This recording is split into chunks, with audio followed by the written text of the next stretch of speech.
I was removed from our country's reservation system, and as fate would have it, I wound up in the loving care of two very beautiful and wonderful parents. I grew up as part of a small white middle-class farming community in southwest Minnesota. The strange twist in our story, I was never told of my true American Indian heritage. It was taboo back in those earlier days to openly proclaim that you had Native American descent or lineage in your family tree. So families hid that information, and in the worst and most extreme cases, they discarded it, forever lost for generations to come. But I knew I was adopted. I was told I was French-Canadian, which was partially correct, eh? And the years went by, because I have the best of memories. At the age of 38, I lost both of my parents in the same year, within a very close period of time. My wife, Kathy, while going through their personal belongings, stumbled across an envelope that had been hidden for years. She'd never seen it before, nor had I. It contained some information about the adoption, just a few clues. But unbeknownst to me, she began a search that lasted 5 years. Thanksgiving of 1993, the phone rang in our little apartment in Minneapolis. There on the other end of the line, a gentleman who introduced himself as my biological brother. His first words were, "Hey bro, you're a Lakota." And then we went on to exchange life stories. Neither of us knew the other had existed all those years. To say it was a life-changing moment in time was an understatement, but it's what he said at the conclusion of the conversation that evening that was to forever change the course of destiny for my family and I. He said, "Come on home."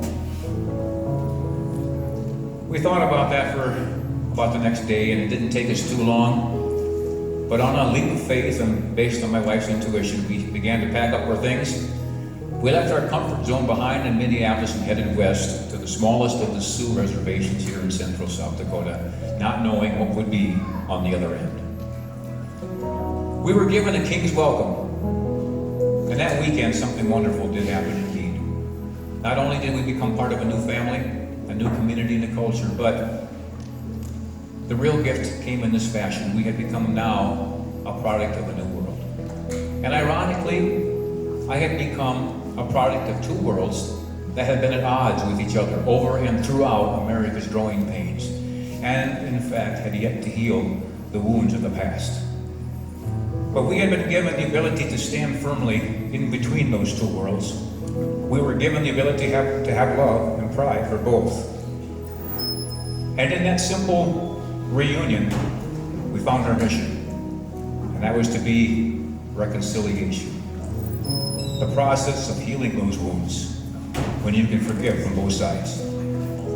It seems so simple, but yet it's a big undertaking. We've been hard at work at that over the past 25 years. We've allowed the music to carry our message for the most part. It's very rare when I get a chance to talk to an audience like this. But now you know where the inspiration for the music of Brule has come from. That well has never run dry over the 25 years and continues to give us the motivation, the spirit, and the sounds that we continually look for. One other thing that we came back home with after that reunion was a firm understanding that we as human beings, even though we sit here today, all of us today, we learned that regardless of the color of our skin, regardless of our politics, our religion, our barriers and boundaries that we place between us, there are moments like we found that weekend when we all simply just become human beings, like we are here today, brothers and sisters, side by side, one heart, one mind, and one body. There, for the service and under the direction of our Creator.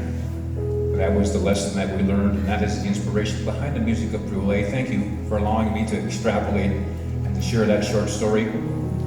This next song fell from the sky that very next weekend after we had gotten back home, and it was the beginning of the Brule journey. The song was called "We the People."